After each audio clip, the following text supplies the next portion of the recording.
दोस्तों, जहां दुनिया विश्व महामारी कोरोना से जूझ रही है, वहीं चीन तना हुआ खड़ा है भारत की सीमाओं पर। और पूरी दुनिया को कोरोना वायरस का उपहार देकर चाइना अपने आप को बढ़ाने में लगा हुआ है। और अगर हम बात करें भारत और चाइना के सीमा विवाद की, तो चीन भारत को हराने का दावा करता है और युद्ध की धमकियां देता है। क्या असल में दुनिया में ताकतवर है चीन की सेना? क्या पूरी दुनिया में हर देश को हराने का दम रखती है चीनी सेना? तो दोस्तों, आज हम बात करने वाले हैं इसके पीछे के असली सच की, कि अगर भारत और चाइना में युद्ध हुआ तो असल में कौन जीतेगा।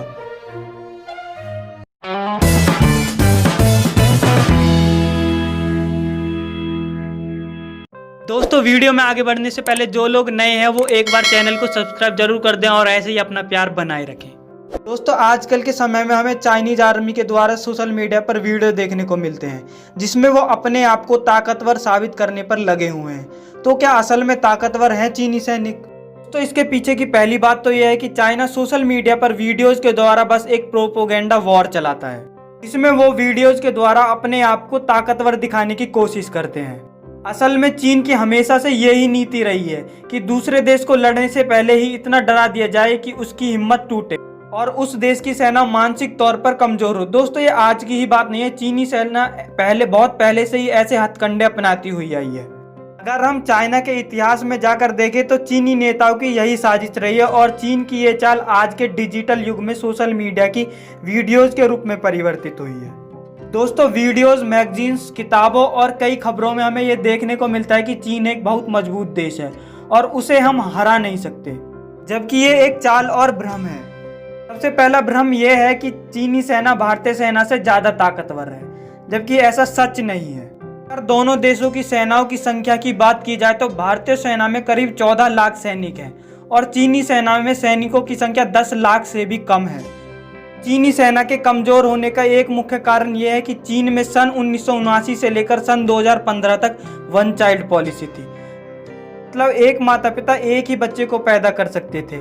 तो चाइना के जो सैनिक हैं उनमें से कई अपने माँ बाप की इकलौती संतान है और ये ज़्यादा कठोरता के आदी नहीं है, क्योंकि इकलौती संतान होने के कारण इन्हें बड़े नाजों और दुलार प्यार से पाला गया है। और ये भी है कि परिवार की इकलौती संतान होने के कारण युद्ध से पहले या लड़ने से पहले ये सैनिक अपने देश से पहले अपने परिवार के बारे में सोचेंगे। और इन चीनी सैनिकों में से ज़्यादातर सैनिक ऐसे हैं जो खुद अपनी मर्जी से आए भी नहीं हैं। उन्हें जबरदस्ती चीन की सेना में भर्ती होना पड़ा है, क्योंकि चीन में ये कानून है कि हर चीनी नागरिक को 2 साल सेना में सेवाएं देना अनिवार्य है। दोस्तों, भारत और चीन के बीच दूसरी बड़ी बात यह है कि चीनी सेना ने पहले कभी 41 वर्ष पहले युद्ध लड़ा था। जिन चीनी सैनिकों ने 41 वर्ष पहले उस युद्ध में भाग लिया था, ज़्यादातर सैनिक उनमें से रिटायर हो चुके हैं और जो बचे हैं वो बुजुर्ग अवस्था में हैं। चीनी सेना में बुजुर्गों की संख्या भारत के मुकाबले 2 गुना है। इससे साबित होता है कि चीन की अधिकतर सेना अनुभवहीन सेना है। तो दोस्तों, आज के चीनी सैनिकों को युद्ध का पिछली लड़ाई से कोई एक्सपीरियंस भी नहीं है। जबकि भारतीय सेना की बात की जाए तो भारतीय सेना आए दिन आतंकवादियों से जूझती ही रहती है। सर्जिकल स्ट्राइक जैसे ऑपरेशन भी भारतीय सेना ने पिछले कुछ वर्षों में किए हैं और आप देखते होंगे कि भारतीय सेना किसी न किसी देश में सैनिकों के साथ युद्ध अभ्यास करती ही रहती है।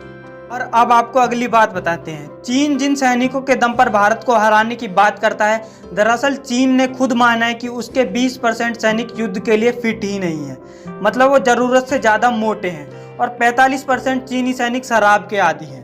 तो ये भारत को डराने की धमकियां देने वाले चीन का सच है। ये बात चीनी सैनिकों के मनोबल को और गिरा देने वाली है।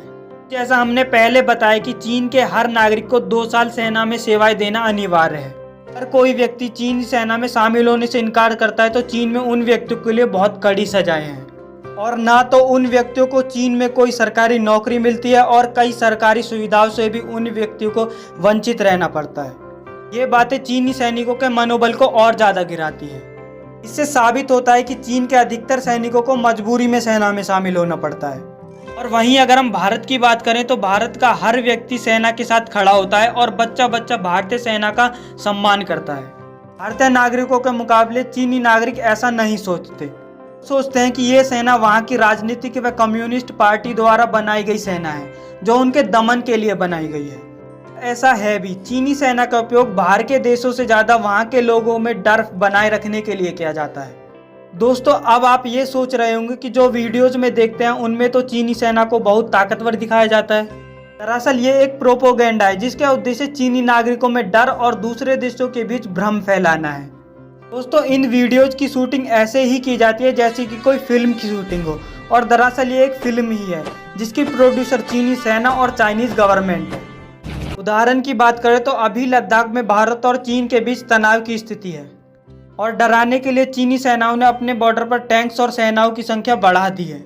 दोस्तों ये भी एक डराने की ही साजिश है और चीन ने दिखावे के लिए ही ये सब किया है, लेकिन भारतीय सेना पर इसका कोई प्रभाव नहीं है। भारतीय सेना वहीं जमी खड़ी हुई है और अब स्थिति ये है कि चीनी सैनिकों को पीछे हटना पड़ा है और वो बॉर्डर पर 2.5 किलोमीटर तक पीछे हट चुके हैं।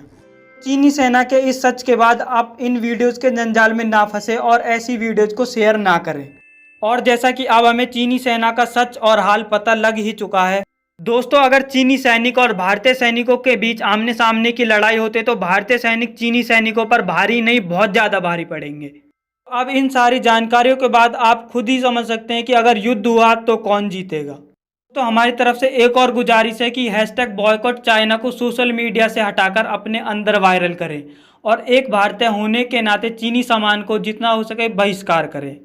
तो दोस्तों आज के लिए इतना ही। ऐसी और ज़्यादा वीडियोज़ के लिए चैनल को सब्सक्राइब जरूर कर दें। तो मिलते हैं अगली वीडियो में, तब तक के लिए जय हिंद, वंदे मातरम दोस्तों।